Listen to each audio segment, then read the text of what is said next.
Hello, everybody, and welcome to the Hallmarkies podcast. We are back for another episode of Once Upon an Upside, and today we are covering two movies from October, Happily Never After and Time Capsule.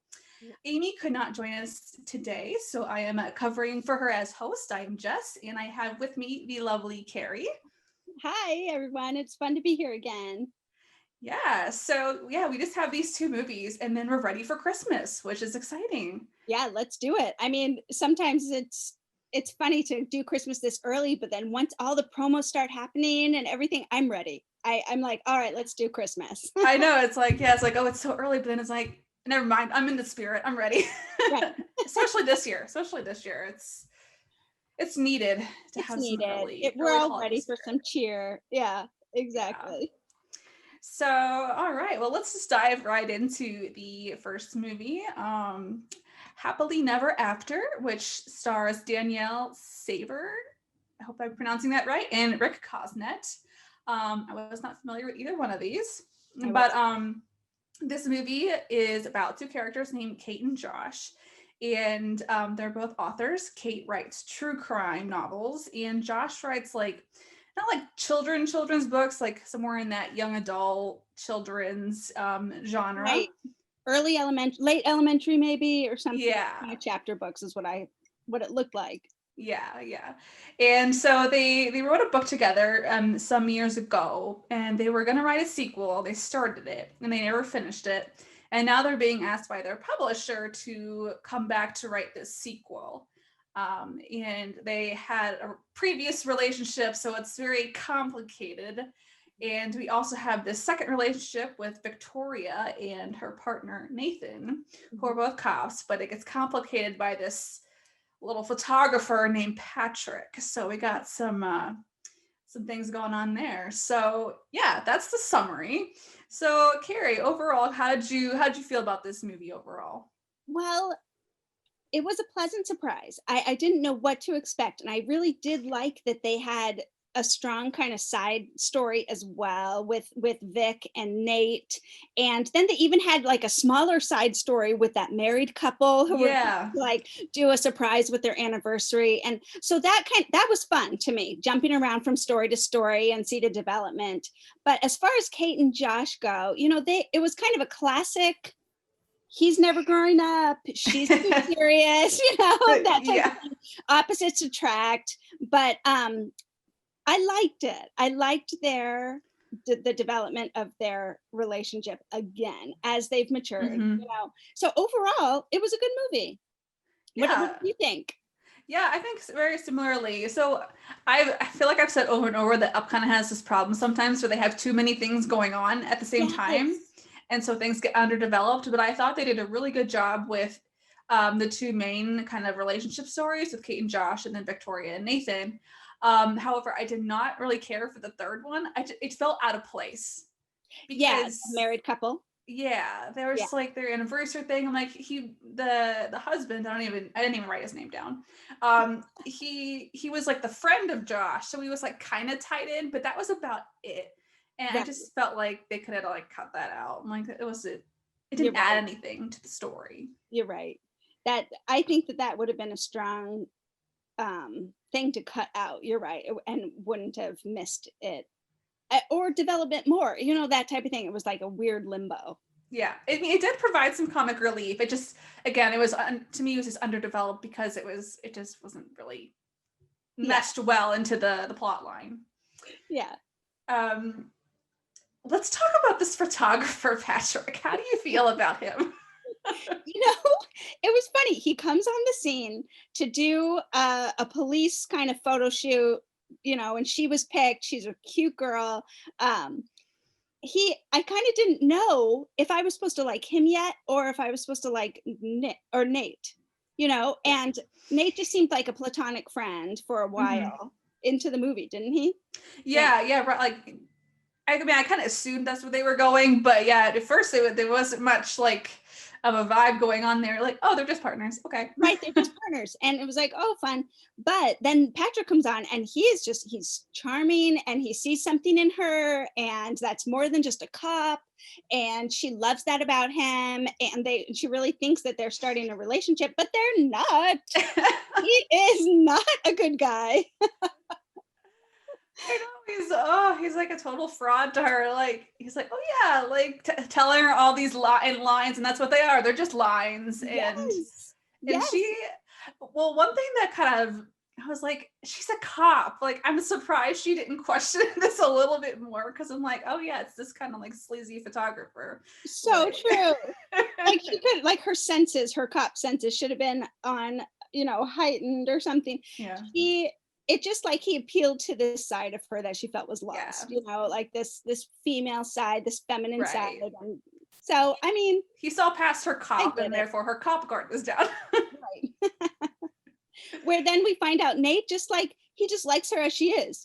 Obviously he thinks she's pretty, like there's more to her and all this stuff, but he's being very professional because they're partners. And so that was sweet, but I wish that was more developed, don't you? What part? Nate and Vic, just like at the end, it was a Yeah. little rushed, and I wanted that to be more developed. Yeah, she spent a little too much time with Mr. Patrick true. there. I was like, So goodness, poor Vic. But at least she got in the right spot eventually. Right, she did. Yeah, she totally did. All right, so let's go back to the main couple for a second. So I just love the concept of Josh's books of Jimmy Sweat Socks. Right. I'm like, I feel like whoever the writer was, I'm like, is this like a personal story of like hiding this sock and putting like eyes and a face on it? Right. So cute. I mean, just to see the history of them as friends, and then maybe boyfriend and girlfriend, right? In college, they like had a relationship. Yeah, because I think they were dating as they were writing the first book, and so they were dating, and so then she's like never read his books before. I know that surprised me. I mean, I guess I kind of understand, like they broke up. She didn't want to be reminded of him, but I was like, you weren't curious at all about Jimmy Sweat Sock, especially since the sock story was like she had to have known that was kind of a connection. Right. And she just kind of was affronted, like that was our thing. Like, why is he writing about that? That was our thing. I mean, I totally would have read those books if my ex-boyfriend wrote like she like buys them, she hid them, but she didn't read them. I'm like, no, you would have read them. I know you. Yeah, at least I turn a couple pages, like some curiosity going on here. Right. Did he dedicate these to me at all? Like, what's up? Yeah. So yeah, I really like that, and that was cute, and just like kind of watching them too, like because their book was about like a magic cellar, and like they went back to the cellar, and I thought that was really fun, like to get their inspiration going. Right. She really like lost herself, or maybe that wasn't it.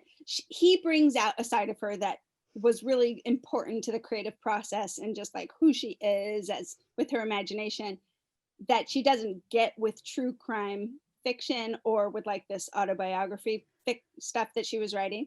And so I liked to see that, he brought this side out in her that was really precious, I thought. Yeah, because that's kind of like the driving force, is that like her true crime books either aren't like holding up or something, and her publisher or whoever was like, you basically need to write this sequel, like otherwise it's not going to be good for your career. Right. And okay, this publisher was so paternal, like he was such a father figure to both of them. He's so invested in them. It was, especially Josh. I wondered if that was typical for a publisher author relationship. Like I didn't know. So yeah, because I guess there wasn't much you could do with the whole like character thing that Josh had with like them branding his characters. Because I was kind of like, I mean, he signed the papers, so I guess he kind of signed his rights away. I know. And it didn't seem like he asked many questions, but then the publisher, Gene, should have. So yeah, that was sad. Yeah, because like my spidey senses were kind of tingling when he signed that. I'm like, you should read that. You're not reading that. Like, oh, this is too easy. This is going too easy. But there was like when he went to that final meeting, I really liked what he said. I wrote it down. I liked it so much when he was like, "My voice has value, and my lack of support carries consequence." Yes, I'm like, that was like a really powerful statement there. It was. Go, like, you tell him, Josh, like, yeah, like the author's not backing this branding that's going to say something to the consumers. And yeah, definitely. And he was starting to get a little business savvy, starting to care a little bit about his career in that way. So she rubbed off on him too. mm-hmm. Yeah, they both kind of like helped each other along. Yeah, because she encouraged him to fight for it. Like, don't just let them take your characters. Right, exactly. So I do think we need to find those books and read them. yeah, Sweat Socks. I want to know about Jimmy Sweat Socks, like, Me too. and the Magic Cellar. Yeah. It reminds me of the Magic Tree House. Oh, that's so what they went off of. You're right. That's funny. But yeah, and then I also really like they like randomly would play dodgeball in this movie. Oh my gosh, what was that? This little dodgeball thing? I'm like, do adults have like dodgeball leagues? Is that a thing? It is actually. Yeah, I think it is. Like park rec, dodgeball, pickleball, or is that pickleball? I think like it's handball or something like that. Volleyball. Yeah, adults get into it.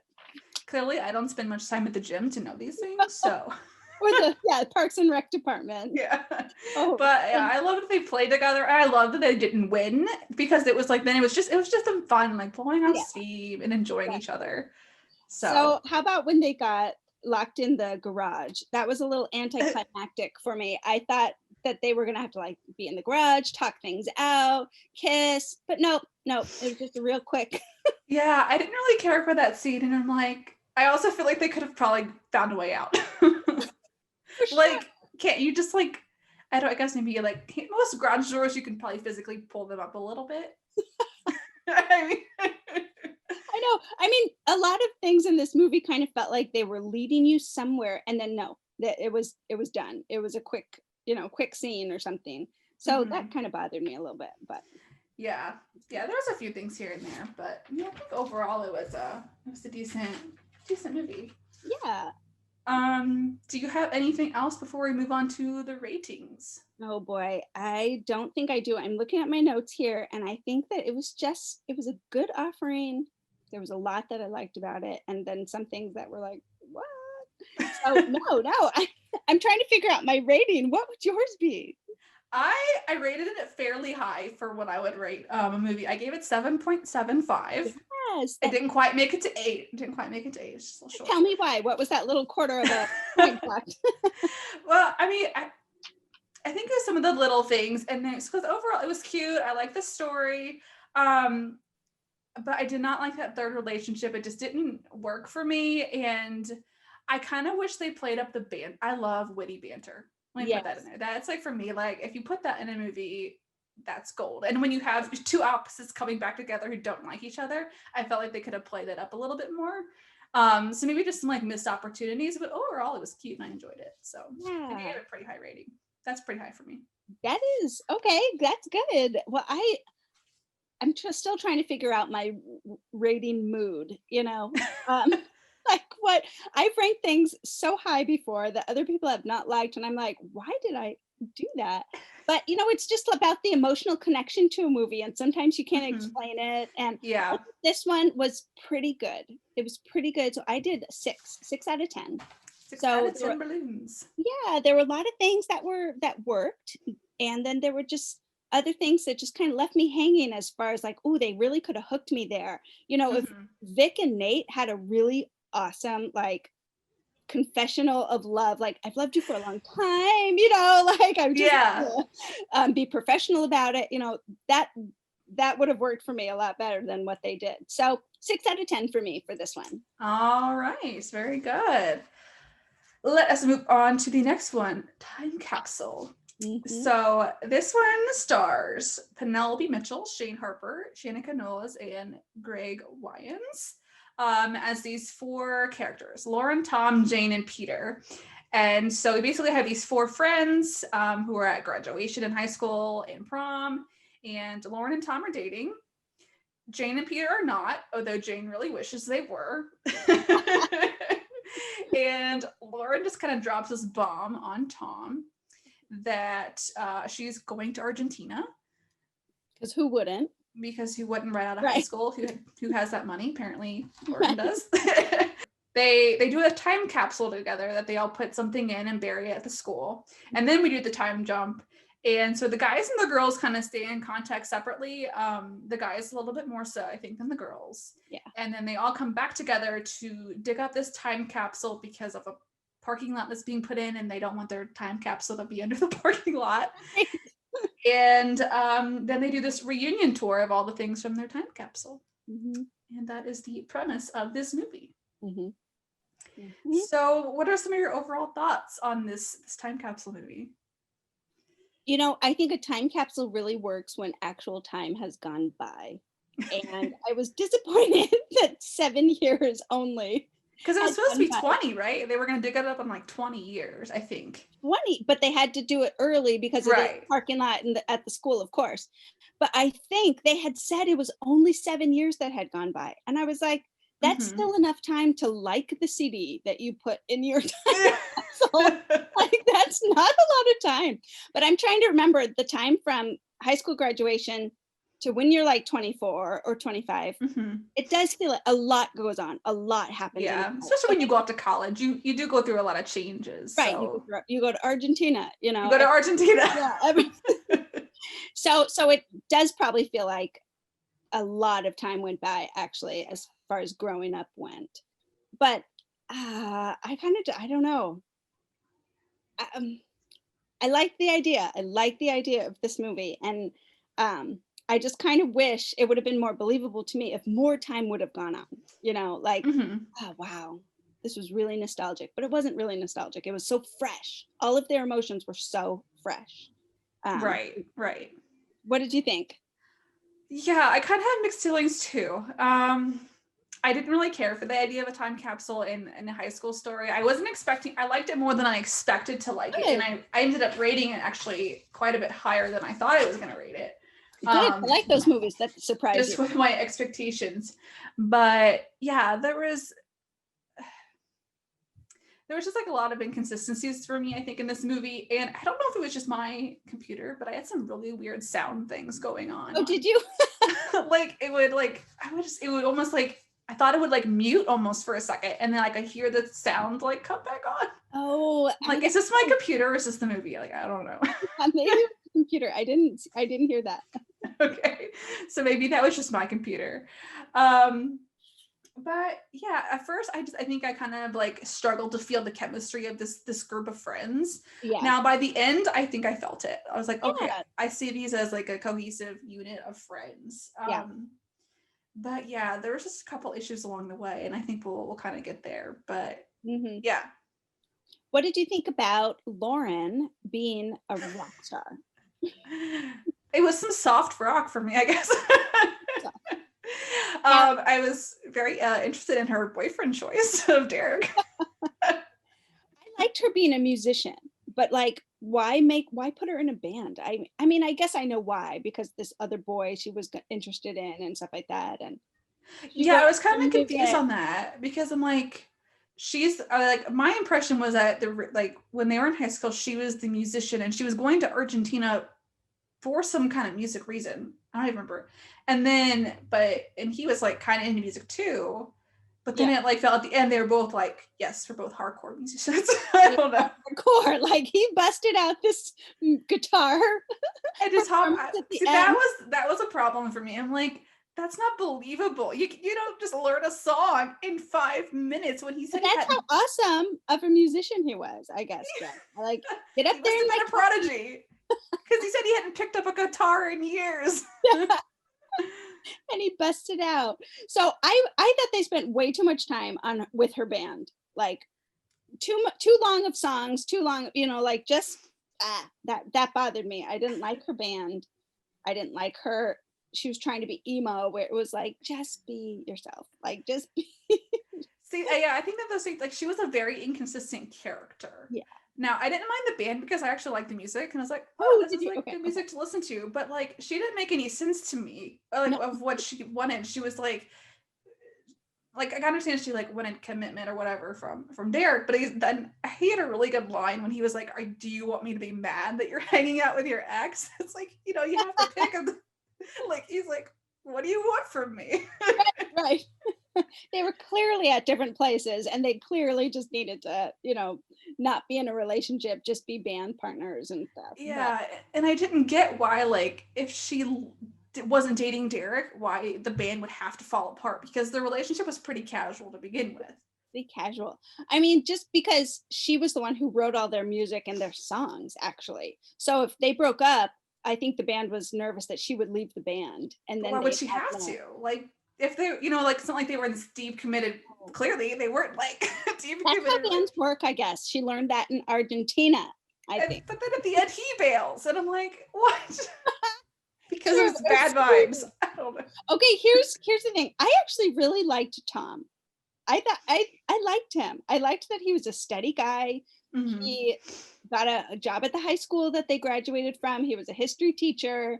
He seemed like a good teacher. Like I really liked him. Super loyal to Lauren throughout all this heartbreak, And I thought one of the strongest scenes really was when, can I jump here? Go When for okay, when it. he was going to recreate this asking her to prom thing as far as part of their reunion tour, let's do things we did in high school, and he like recreated this asking her to prom. She messes it up, she comes late. It doesn't happen, and he's like, where were you? And all of these old feelings like come to the surface, and they're finally able to explain what happened that night after graduation. And I liked that scene because I was like, mind blown, the twist. Here you think she's a jerk and she just leaves for Argentina, Mm-hmm. and he's holding a torch for her this whole time, heartbroken, Right. where she actually, that's not what happened. Right. They finally have that conversation. Like, it's like all out in the open. It gets passionate. So yeah, I agree. That was probably one of the better scenes in the movie. Although personally I was like, oh, this like reenacting of a asking someone to prom. I'm not a romantic, so I'm like, this is weird. Well, that's because it was only 7 years ago. That's Oh my still like gosh. holding on to prom 7 years later, I guess. And like at the time she was, oh wait, he thought she was done with Derek, I think maybe. Yeah. I don't know. So that's the thing. Like there's so many mixed signals. Like, is she dating Derek? Is she wanted, like, I felt like she was like confusing the heck out of him. She was so confused. And even just that, it's a big deal to invite someone to Argentina. You're just going to slip him a ticket and see what he does. Like, that was Yeah. not a good move, And then, of course, he loses the ticket because he accidentally puts it in the time capsule.